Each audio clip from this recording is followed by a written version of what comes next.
Welcome आप सबका मेरे चैनल इंग्लिश में। तो आज भी आ गए हम part 21, that's a final chapter. मतलब जो पार्ट फर्स्ट है वो हमारा पूरा कंप्लीट हो गया रिन एंड मार्टिन का, जिसमें हमारा फाइनल टॉपिक है कंजंक्शन। ठीक है, चलो जी स्टार्ट करते हैं कंजंक्शन को पढ़ना। सबसे पहले कंजंक्शंस के हम पढ़ेंगे काइंड्स। तो बेटा कंजंक्शंस होते हैं 3 काइंड्स के, ठीक है, जिसमें फर्स्ट है कोऑर्डिनेटिंग, मतलब जो कोऑर्डिनेटर्स होंगे मिलाने का काम करेंगे। सबऑर्डिनेट, ठीक है, सबऑर्डिनेट कंजंक्शन, सबऑर्डिनेटर्स मतलब जो क्या करेंगे, एक साथी बनेंगे, एक साथी बनेंगे। Next one is correlative, correlative मतलब जो पेयर में चलेंगे। कैसे चलेंगे? पेयर में बनेंगे। पेयर मतलब जैसे आइदर और, मतलब दो कंजंक्शंस एक हो जाएंगे। ठीक है, तो kinds 3, coordinating, subordinate and correlative. Coordinating में बेटा कोऑर्डिनेटर्स होंगे और वो एक दूसरे के ऊपर क्या होंगे, इंडिपेंडेंट होंगे। क्या होंगे? इंडिपेंडेंट होंगे, बिल्कुल इंडिपेंडेंट, मतलब किसी पे डिपेंड होके नहीं चलेंगे, इंडिपेंडेंटली वर्क करेंगे। वो कौन कौन से हैं? एंड, बट, और, nor, for, so, yet. And, but, और, नॉर, फॉर, सो, येट। ठीक है, सबऑर्डिनेट ऑफ कोर्स सबऑर्डिनेटर्स हैं, ठीक है, जो हेल्प कर रहे हैं और वो डिपेंडेंट होके चलेंगे। क्या करेंगे? डिपेंडेंट होके चलेंगे। लाइक ऑल दो, ठीक है, यहाँ पे ये वाले सारे जो हैं आपके, ये आपके सबऑर्डिनेटिंग हैं। ठीक है, although, because, if, before, now, once, since, till, until, when, where, whether, while, after, no matter how, provided that, as soon as, even if। ये क्या सबऑर्डिनेट बनेंगे। मतलब इनमें आप देख लो कि इनमें एडिशन हो रहे हैं दो दो, या फिर नाउन या प्रीपोजिशन का पेयर बन रहा है। ठीक है, या फिर नाउन, दो नाउन्स ही एक साथ आ गए हैं, मोस्ट प्रोबेबली आपको नाउन और प्रीपोजिशन का पेयर मिलेगा। ठीक है, although, because, if, before, now, once, since, till, until, when, where, whether, while, after, no matter how, provided that, as soon as, even if। Correlative में क्या है? Correlative मतलब पेयर में कॉम्प्लीमेंट्री होंगे। क्या होंगे? कॉम्प्लीमेंट्री, मतलब एक के साथ दूसरे को काम करने पड़ेगा। लाइक आइदर और, वेदर और, neither nor, both and, not only but also. ठीक है, नॉट ओनली बट ऑल्सो एक साथ हैं। ठीक है, अब देखो जैसे example, she likes pizza and cake, वो पिज़्ज़ा एंड केक पसंद करती है, मतलब पिज़्ज़ा को भी और केक को भी। ठीक है, ही मे कम बाय बस और कार, या फिर वो बस से आएगा या फिर वो कार से आएगा। और का मतलब होता है दोनों में से किसी एक चीज़ का होना। एंड का मतलब होता है दोनों चीज़ों का होना। ठीक है, एग्जाम्पल देखो, he doesn't go to school because he is ill. अब देखो सबऑर्डिनेट है, मतलब कोई कंडीशन लगी होती है इनमें, डिपेंडेंट होते हैं ये दोनों सेंटेंसेस। ये कनेक्टर्स जहाँ पर भी आएंगे ये वाले सबऑर्डिनेटर्स, ठीक है, वो क्या कर रहे होंगे, वो किसी कंडीशन पे डिपेंड होंगे। दो कंडीशंस को मिला रहे होंगे कि ये हुआ इस चीज़ की वजह से। He doesn't go to school because he is ill, वो इल था, वो बीमार था, इसलिए स्कूल नहीं गया। ठीक है, although it was raining they played football, जबकि बारिश हो रही है भाई वो फिर भी खेल रहा फुटबॉल। ठीक है, although it was raining they played football. As far as I know this exam is very difficult, जहाँ तक मुझे तक पता है, ठीक है, ये एग्ज़ाम बहुत डिफिकल्ट था। As far as I know this exam is very difficult. Next one is जो कोरिलेटिव, मतलब पेयर में बन के चलते हैं। तो देखो, give me either a cup or a glass, या फिर मुझे कप दो या फिर मुझे ग्लास दो। आइदर और का मतलब भी यही है कि या फिर कप या फिर ग्लास। ठीक है, John not only is sorry John can only John can speak not only English but also French. ठीक है, जॉन सिर्फ इंग्लिश ही नहीं फ्रेंच भी बोल सकता है, ये बोलते हैं। ठीक है, सेंटेंसेस में यूज़ करते हैं कि हाँ यार वो यही नहीं ये काम भी कर सकते हैं, तो वहाँ पे आपका not only but also use होता है। ठीक है जी बच्चा, एग्जाम्पल तीनों के क्लियर कि कैसे यूज़ करने हैं। चलो जी अब स्टार्ट करते हैं। मैं रूल्स के साथ करूँगी, क्योंकि रूल्स के साथ क्या होगा, आपको रूल्स भी याद होते चले जाएंगे और आपका कंजंक्शन का भी जितना भी डिस्क्रिप्शन है वो इसी में ही आ जाएगा, डोंट वरी अबाउट इट। ठीक है, चलो देखो, सबसे फर्स्ट क्या है, जो कुछ ऐसे वर्ड्स हैं, ठीक है, मतलब कनेक्टर्स हैं, यू कैन से कंजंक्शंस हैं, and, as well as, both and, not only but also. तो ये क्या करते हैं, कनेक्ट या ज्वाइन करते हैं ऑफकोर्स, किनको, टू डिज़ायरेबल या फिर अनडिज़ायरेबल एडजेक्टिव्स को, या फिर डिज़ायरेबल एडजेक्टिव्स होंगे या फिर अनडिज़ायरेबल एडजेक्टिव्स होंगे। डिज़ायरेबल मतलब एक दूसरे से मिलते जुलते, ठीक है, अनडिज़ायरेबल मतलब एक दूसरे के बिल्कुल अपोजिट। ठीक है, लेकिन कभी भी एक डिज़ायरेबल और दूसरा अनडिज़ायरेबल नहीं होगा, क्योंकि बेटा ये दोनों ही, ये सारे, हम कनेक्टर्स की तो बात करें तो कनेक्टर्स ऑफकोर्स दो चीज़ों को की तो एटलीस्ट बात कर ही रहे होंगे ना। ठीक है, and as well as both and, not only but also जो है वो या फिर दो डिज़ायरेबल थिंग्स को ज्वाइन या कनेक्ट करेंगे या फिर अनडिज़ायरेबल को। लेकिन कभी भी ये नहीं हो सकता कि एक डिज़ायरेबल है दूसरा अनडिज़ायरेबल है, या फिर पहला अनडिज़ायरेबल है और दूसरा डिज़ायरेबल है। मतलब ये दोनों अलग अलग नहीं होंगे, या फिर दोनों डिज़ायरेबल होंगे या फिर दोनों अनडिज़ायरेबल होंगे।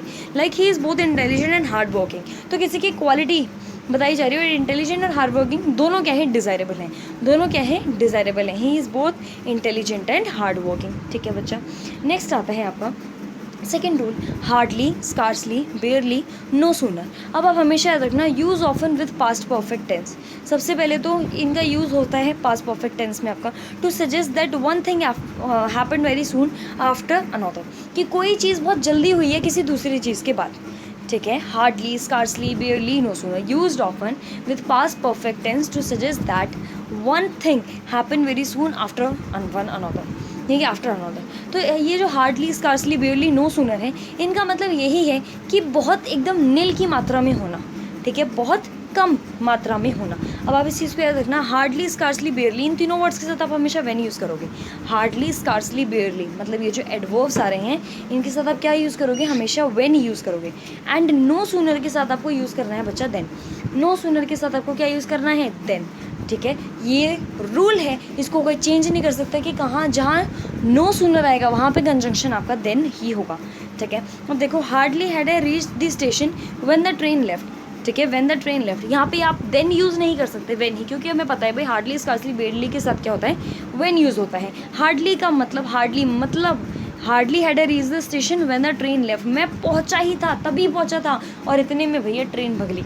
ठीक है, सेकेंड है, no sooner had the police reached then the burglars fled. ठीक है, फ्ली, तो यहाँ पे क्या हुआ, no sooner had the police reach then the burglars fleed, मतलब भाई बर्गलर्स मतलब चोरी करने वाले। ठीक है, तो भाई क्या हुआ वहाँ पे कि पुलिस पहुँची ही थी कि क्या हुआ, इतने में तो बर्गलर्स भाग गए। No sooner had the police reach then the burglars fleed, तो याद रखना, हार्डली, स्कार्सली, बेयरली के साथ आप हमेशा व्हेन यूज़ करोगे, नो सूनर के साथ आप हमेशा देन यूज़ करोगे। अब not only and but also का बड़ा अच्छा सा कॉम्बिनेशन है, समझो। Can go immediately before the words that they modify, वो हमेशा उन वर्ड्स के आगे जाएंगे, ठीक है, उन वर्ड्स के पीछे जाएंगे जिनको वो मॉडिफाई कर रहे होंगे। Not only and but also can go immediately before the words that they modify, उन वर्ड से पहले आएंगे जिनको वो मॉडिफाई कर रहे हैं। लाइक एग्जाम्पल के लिए, we go there not only in winter but also in summer. अब यहाँ पे क्या होता है, कुछ ये जो नॉट ओनली ना वो लगा देते हैं, we go not only there यहाँ पे लगा देते हैं यहाँ पे, बट वो बिल्कुल गलत होता है, क्योंकि हमने भाई क्या सुना है कि जिस वर्ड को मॉडिफाई कर रहे होते हैं जस्ट उससे पहले आते हैं। So we go there not only in winter, तो विंटर को मॉडिफाई कर रहे हैं ना, तो उसी के पीछे तो आएगा। अब कनेक्टर तो लगाना ज़रूरी है, नॉट ओनली विंटर थोड़ा ना लिखेंगे, ठीक है, बट ऑल्सो इन समर, मतलब जो प्रीपोजिशन है वो लगानी ज़रूरी है, समर। ठीक है, he visited not only Agra but also Delhi. अब कुछ क्या करते हैं, he not only visited Agra but also Delhi. भाई जिस वर्ड को मॉडिफाई, हमने ये रूल अब पढ़ लिया है कि जिस वर्ड को हम मॉडिफाई कर रहे हैं उसी से पहले क्या आता है, नॉट ओनली बट ऑल्सो आता है, उससे पीछे नहीं जाएगा और उसके जस्ट इमीडिएटली बिफोर आता है। ठीक है, he visited not only Agra but also Delhi. ठीक है जी, नेक्स्ट देखो बेटा, ये जो आपके कनेक्टर्स होते हैं जो दिखाते हैं कि एक के साथ दूसरा का भी कुछ काम हो रहा है, as well as, with, along with, together with, and not. ठीक है, इन एडिशन टू, ठीक है, in addition to, but, besides, except, rather. ठीक है, रेदर देन, एक्कम्पनीड बाय। तो ये वाले जितने भी आपके वर्ड्स हैं इसमें क्या करेगा, आपका वर्ब एग्री करता है फर्स्ट सब्जेक्ट के साथ, मतलब जो फर्स्ट सब्जेक्ट होगा उसको एग्री करेगा, मतलब जो पहले आ रहा होगा, मतलब सेंटेंस की स्टार्टिंग में पहले आ रहा होगा, इन कनेक्टर से पीछे जो सबसे पहला नेम या थिंग होगी उसको फॉलो करेगा। Like Ram as well as his friends is coming. अब यहाँ पे देखो बेटा क्या है, यहाँ पे इज़ आया, यहाँ पे क्या आया, इज़ आया, हेल्पिंग वर्ब जो यूज़ हो रही है वहाँ पे इज़ यूज़ हुआ। क्यों, क्योंकि हम राम, यहाँ पे जो वर्ब का फर्स्ट सब्जेक्ट है जिससे वर्ब एग्री कर रही है, फर्स्ट सब्जेक्ट क्या है, राम है। अगर वो पास वाले नियरेस्ट वाले को दिखता तो ही इज़ फ्रेंड्स, तो यहाँ पे क्या आ जाता, आर आ जाता। बट नहीं भाई, हमारा रूल क्या कहता है कि जो फर्स्ट सब्जेक्ट है हमें वर्ब को उसके साथ एग्री करवाना है, तो हम राम के साथ एग्री करवाएंगे, तो राम तो एक है ना, तो क्या आएगा, इज़ आएगा। ठीक है, ये पेयर्स हमेशा याद रखना, इन पेयर्स के साथ ही यूज़ किया जाता है। कुछ बिल्कुल सिंगल है, लेकिन उनको भी आपको पता होना चाहिए कि वो सिंगल भी यूज़ किया जा सकते हैं। जैसे हम सोचते हैं कि बोथ एंड एंड का हमेशा एक साथ यूज़ किया जाएगा, नहीं, बोथ अलग से भी अकेला यूज़ हो सकता है और एंड भी। तो इसमें सारे वो सारे वर्ड्स हैं जो आप अकेले तो यूज़ कर ही सकते हो, और पेयर में तो जो पेयर है, जो बना हुआ है पेयर, उसके साथ यूज़ करना है, राइट, एंड, ठीक है। सिंगल भी यूज़ हो सकता है, अदरवाइज और एल्स, चाहे आप अदरवाइज कह लो या एल्स कह लो, ठीक है। Therefore, consequently, neither nor, neither nor pair में हमेशा यूज़ होंगे, नाइदर नॉर, ठीक है। So that, as well as, ठीक है। So hence, either or, both and, too to, provided, as far as, so as so, whether or, as soon as, or, but, where, when, whenever, wherever, whenever, though, as though, when, until, unless, because, lest, should, while, as, if, such, that, ठीक है, as if, although, nevertheless, वेयरस। बेटा इसको एक काम करो, अपने room में ना किसी पेज पे लिख के लगा लो और इसको डेली रीड करते रहो, सो दैट आपको ये याद हो जाए। मेरे को भी बड़ी मुश्किल से याद हो और अभी भी मेरे को लग रहा है मैं शायद भूल गई हूँ, ठीक है। सो करेक्ट पेयर्स को हमेशा आपको याद रखना है कि ये वाली जो चीज़ है सिंगल भी, जैसे देखो यहाँ पे और आया, ठीक है, नॉर भी हम अकेले यूज़ कर सकते हैं, ठीक है, लेकिन आइदर के साथ हमेशा और यूज़ होगा, वेदर के साथ हमेशा और यूज़ होगा, और नाइदर के साथ हमेशा नॉर यूज़ होगा। ये आपको अपने माइंड में रखना पड़ेगा, ठीक है, कि ये रहा नाइदर नॉर, मुझे मिल नहीं रहा था अभी, ठीक है। तो इस चीज़ को आप हमेशा क्या करना बच्चा, अपने माइंड में रखना। एग्जांपल देखो, दो he worked hard but yet he failed, ठीक है। अब देखो, या फिर बट लगा लो या फिर येट। बट का मतलब होता है लेकिन, येट का मतलब भी होता है लेकिन, ठीक है। तो दो के साथ हमारा पेयर दोनों में से किसी का भी साथ बन सकता है, ठीक है। दो he worked hard but yet he failed, दो उसने वर्क हार्ड करा, मतलब परिश्रमी बच्चा था भाई वो, ठीक है। बट येट ही फेल्ड, या फिर yet he failed, but he failed या फिर येट ही फेल्ड, लेकिन वो फिर भी क्या हो गया, फेल हो गया, ठीक है बच्चा। अब इसमें बड़ा कन्फ्यूज़न रहता है कि नाइदर ऑफ, नन ऑफ मतलब सेम ही है, आइदर ऑफ और वन ऑफ मतलब सेम ही है। अच्छा देखो बेटा, इसमें डिफरेंस क्या है कि अगर दो चीज़ों की बात होगी तो आप आइदर ऑफ और नाइदर ऑफ यूज़ करोगे, ठीक है। फॉर टू थिंग्स हम यूज़ करते हैं नाइदर ऑफ, आइदर ऑफ, मतलब इन दोनों के साथ, नाइदर ऑफ या आइदर ऑफ के साथ आप हमेशा सिर्फ दो वर्ड्स ले सकते हो किसी चीज़ से कंपेयर करने के लिए, मतलब आइदर ऑफ सिर्फ दो वर्ड्स, नाइदर ऑफ सिर्फ दो वर्ड्स, ठीक है। और इसके बाद जो नन ऑफ होता है वो more than two and one of more than two. जो one of and none of है वो मोर देन टू के लिए यूज़ किया जाता है, टू के लिए भी यूज़ नहीं किया जाता, मोर देन टू के लिए। आप टू के लिए neither of, either of use करोगे, और मोर देन टू के लिए आप none of, one of use करोगे। For example, none of his 4 sons looked after him. अब यहाँ पे 4 सन्स की बात हो गई है तो आप आइदर ऑफ यूज़ नहीं कर सकते, क्यों? क्योंकि आइदर ऑफ किस चीज़ के लिए यूज़ किया जाता है बच्चा, आइदर ऑफ यूज़ किया जाता है, नाइदर ऑफ यूज़ नहीं कर सकते, क्योंकि नाइदर ऑफ यूज़ किया जाता है दोनों में से कोई सा भी नहीं, ठीक है, या फिर दो चीज़ों के लिए, यहाँ पे तो 4 सन्स की बात हो रही है तो इसलिए हम लिखेंगे नन ऑफ, ठीक है। उसके बाद है one of the students of your class has done this mischief. अब पूरी क्लास की बात हो रही है कि क्लास में बस 2 बच्चे होते होंगे, नहीं ना, बहुत सारे बच्चे होते हैं, और यहाँ पे तो बोल ही दिया भाई स्टूडेंट्स तो हाँ 2 से भी मिल जाते हैं, लेकिन पूरी क्लास में सोचने वाली बात है बस 2 बच्चे होंगे क्या, नहीं होंगे। मिसचीवियस उस क्लास में से कोई था, ठीक है। तो यहाँ पे पूरी क्लास की बात होगी, अगर 2 बच्चों की बात हो रही होती तो हम यूज़ करते आइदर ऑफ, लेकिन यहाँ पे पूरी क्लास की बात हो गई तो हम यहाँ पे यूज़ करेंगे बेटा वन ऑफ, ठीक है जी। अब देखो नेक्स्ट, इफ़, व्हेन, ठीक है, सिंस, एज, बिकॉज। यहाँ पे जो इफ़ और व्हेन है वो नॉट फॉलोड बाय देन, ठीक है। जो इफ़ एंड व्हेन है वो फॉलोड नहीं होते किससे, देन से। मतलब जहाँ पर इफ़ और व्हेन है वो उनके आसपास कह रही हूँ, जैसे कॉमा के बाद हम यूज़ करें तो कोई प्रॉब्लम नहीं है, लेकिन जिस उसमें यूज़ किया जा रहा है उन्हें, जिस पूरे सेंटेंस में, वहाँ पे देन का यूज़ नहीं किया जाएगा। If, when, not followed by then. Next one is since, as, because, not followed by so, therefore. जो आपके since,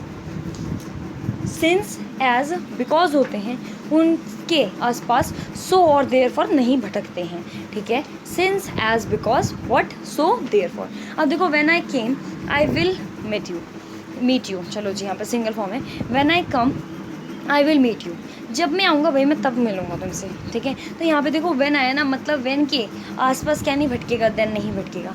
since I was ill I could not come, मैं बीमार था इसलिए मैं नहीं आ पाया, since I was ill I could not come, इसलिए मैं नहीं आ पाया। तो सिंस के पास हमें पता है ना सो घूमेगा ना देयरफॉर घूमेगा, है ना। तो इस चीज़ का आपको याद रखना है। इसमें भी 8th वाले में बड़ा कन्फ्यूजन होता है, बड़ी गलतियाँ होती हैं भाई, ध्यान से समझो, आज की बात नहीं होनी चाहिए। अनटिल आपका बेटा होता है टाइम ओरिएंटेड। देखो टिल आ रहा है ना, टिल तो टाइम के लिए यूज़ किया जाता है ना, और लेस मतलब किसी काम को कम किया, इसका मतलब वहाँ पे क्या यूज़ होगा, एक्शन यूज़ होगा, ठीक है। अनटिल टाइम ओरिएंटेड होता है, और जो आपका अनलेस है वो एक्शन ओरिएंटेड होता है, याद रखना।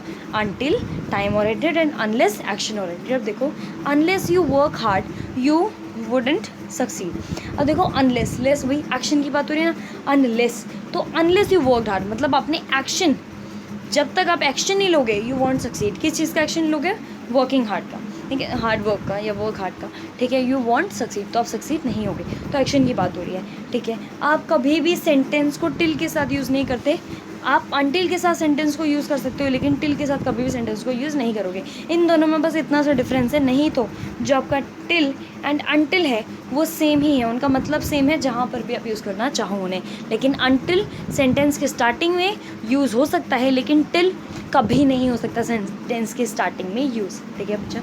अब देखो unless and until not followed bye not. देखो अनलेस या अनटिल कभी भी नॉट से फॉलोड नहीं होगा, मतलब नॉट नहीं आएगा उनके आसपास, उनके आसपास, ठीक है। Will would shall not came after until unless. जो आपका विल वुड शेल है वो कभी भी अनटिल अनलेस के बाद नहीं आते, मतलब अनटिल अनलेस कभी भी नॉट से फॉलोड नहीं होगा, और अनटिल अनलेस के बाद कभी भी विल वुड शेल नहीं आएगा। देखो unless the government takes action corruption will not stop. अब देखो ये सही है, क्यों सही है भाई, क्या है, क्यों, मतलब हमें आपने अभी तो बोला कि नॉट नहीं आता, विल नहीं आता, वुड नहीं आता, शुड नहीं आता, तो यहाँ पे तो विल भी आ गया और नॉट भी आ गया। मैंने क्या बोला था बच्चा, यहाँ पे देखो कॉमा है ना, कॉमा है मतलब वो सेंटेंस अलग है और ये सेंटेंस आपका अलग है। मैंने क्या बोला, आसपास नहीं भटकेगा। सेम इस वाले केस में भी ये हुआ था कि आसपास नहीं भटकेगा।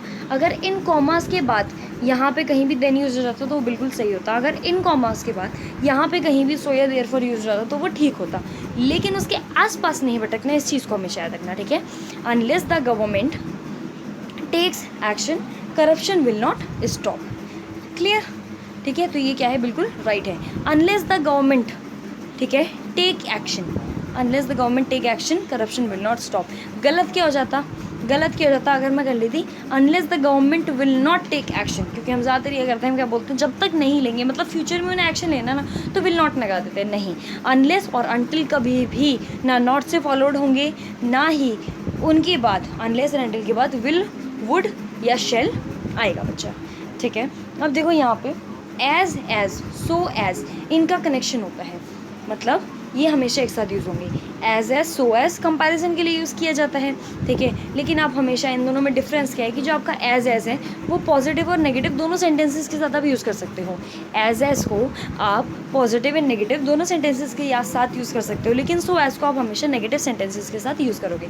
और ये जो इनके बीच का भाई डिफरेंस आ रहा है ना, ये जो कॉमा जा रहा है, डैश जा रहा है, इनके बीच में आप हमेशा पॉजिटिव वर्ड्स का ही यूज़ करोगे, पॉजिटिव डिग्री का ही यूज़ करो, ये पॉजिटिव डिग्री का यूज़ करोगे, पॉजिटिव वर्ड, सॉरी गलत नहीं लिया, पॉजिटिव डिग्री का यूज़ करोगे, ठीक है। किसका, पॉजिटिव डिग्री का, याद रखना, ठीक है, क्योंकि कंपैरिजन है ना भाई, तो हम क्या करेंगे, कंपैरिजन में तो तीनों डिग्री इसमें से कोई भी यूज़ हो सकता है, नहीं, आप हमेशा पॉजिटिव डिग्री का यूज़ करोगे। एज के साथ आप पॉजिटिव नेगेटिव सेंटेंसेस दोनों बना सकते हो, लेकिन सो एज के साथ आप हमेशा नेगेटिव सेंटेंसेस बनाओगे, देखिए बच्चा। जैसे एज सो एज, देखो यहाँ पे भी लिख दिया है, used with only positive degrees of adverbs and adjective. भले वो एडवर्ब की डिग्रीज हो या एडजेक्टिव्स की डिग्री हो, लेकिन आप हमेशा पॉजिटिव डिग्री यूज़ करोगे।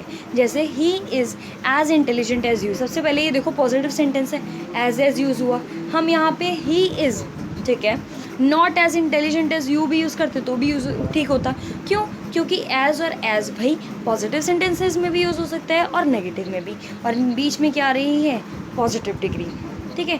अब सेकंड सेंटेंस क्या है, he is not so intelligent as you, तो सो एंड जो एज है उनके साथ अब हमेशा नेगेटिव सेंटेंसेस बनाते हैं, हमेशा क्या करते हैं, सिर्फ नेगेटिव सेंटेंसेस बनाते हैं। तो he is not so intelligent as you, तो आप इस सेंटेंस को ये नहीं बना सकते he is so intelligent as you, नहीं बन सकता। आप हमेशा सो एंड एज को क्या नेगेटिव सेंटेंसेस में ही यूज़ करोगे, ठीक है बच्चा, आज का सेशन फाइनल आपकी रिन मार्टिन का एक पार्ट कंप्लीट हो चुका है बहुत ईजिली। ठीक है, अब आगे अगर चाहिए तो ऑफकोर्स भी सपोर्ट करो, क्योंकि सपोर्ट की बहुत ज़्यादा ज़रूरत है। अभी सपोर्ट इतना मिल नहीं रहा जितना मैं सोच रही थी। ठीक है, चलो जी, thank you so much. Like share and subscribe कर दो चैनल को।